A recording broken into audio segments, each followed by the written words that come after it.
Après avoir bénéficié d'une période de moratoire estimée à 6 mois, la société Gbandé Construction SARL, qui avait été répertoriée sur la liste des sous-traitants non éligibles pendant le contrôle, avec de gros marchés dans la société principale Sicomine, arrive enfin à obtenir sa reconversion en une société à capitaux majoritairement congolais, en partageant ainsi sa cogestion avec de vrais associés congolais, à travers la signature d'un protocole d'accord, sanctionnant en effet un long processus d'accréditation.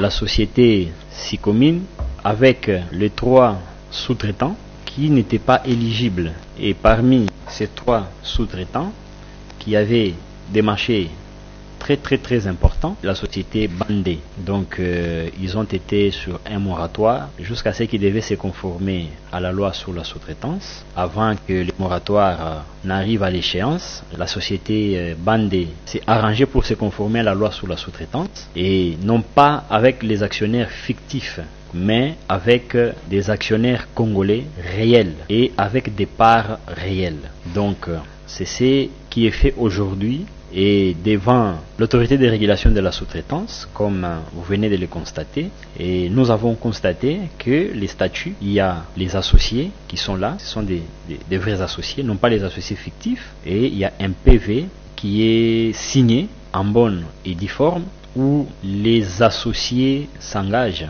de travailler ensemble, de travailler en collaboration. Les efforts du défenseur de la vraie sous-traitance en République démocratique du Congo ne sont plus à démontrer à ce stade. Miguel Katem Kachal travaille donc obstinément de manière à lutter contre le phénomène des associés figurant dans ce secteur. Ainsi, les résultats à succès ne font que s'enchaîner dans la droite ligne de la vision porteuse d'espoir de tout un peuple du président Tshisekedi Félix. Et nous verrons après 6 mois, 3 ou 6 mois, pour faire une évaluation. Une évaluation pour savoir si les associés touchent les dividendes et si réellement le pouvoir de gestion est partagé. Je pense que c'est la lutte et le combat que mène le président de la République. Et je profite de l'occasion pour dire à d'autres sous-traitants qui préfèrent toujours beaucoup plus gagner en utilisant les Congolais comme des marchepieds, que cette époque est révolue. Nous allons les poursuivre jusque dans leur dernière caserne pour remettre notre pays sur les rails dans une voie réellement économique avec des Congolais. Noble vision du digne fils de ce pays, Félix Antoine Tshisekedi Tshilombo. Et je profite de l'occasion pour dire aux Congolais qui sont dans cette situation mais qui refusent de dénoncer que si ils continuaient de rester dans cette situation sans dénoncer et que nous dénichons ces circuits, même ces Congolais-là seront sanctionnés. Parce qu'il y a une loi aujourd'hui pour pouvoir remettre le Congolais dans leurs droits. Ici, l'occasion pour lui de rappeler à l'opinion que sa démarche n'est pas à confondre avec de l'acharnement. Il s'agit plutôt d'une loi qui mérite d'être respectée et non d'être négociée. Et j'aimerais aussi dire à d'autres sociétés sous-traitantes, de tous les expatriés, que ce n'est pas une guerre contre les expatriés. Mais il faut savoir qu'il y a un gâteau pour tout le monde.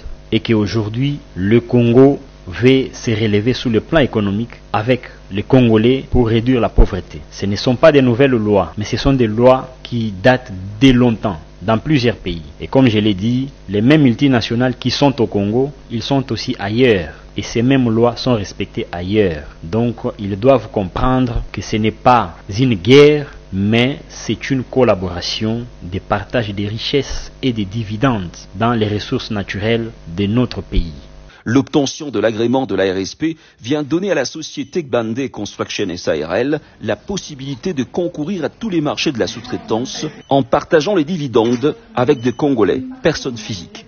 Après le travail abattu par l'ARSP, le travail que vraiment en tant que Congolais que j'ai gratifie parce que ça nous donne à nous Congolais le pouvoir. Ça fait de nous des Congolais de s'occuper de notre propre avenir selon la vision du chef de l'État, que les Congolais doivent faire avoir aussi une classe moyenne. Nous ne devons pas dépendre tout des expatriés. Et le travail qu'a abattu l'ARSP pour que nous soyons dans cette société nous rassure et rassure l'avenir de notre beau pays. Oui, parce qu'effectivement tous les capitaux allaient à l'étranger. Mais après le travail, les contrôles de l'ARSP, nous pensons que maintenant une bonne partie du capital doit rester au Congo pour servir les fils de ce pays. Vraiment une bonne vision.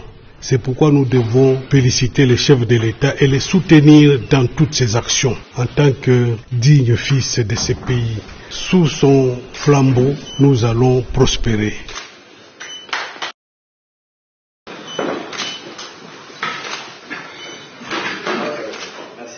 ARSP, bras armé de l'État pour la création et le développement de la vraie classe moyenne congolaise.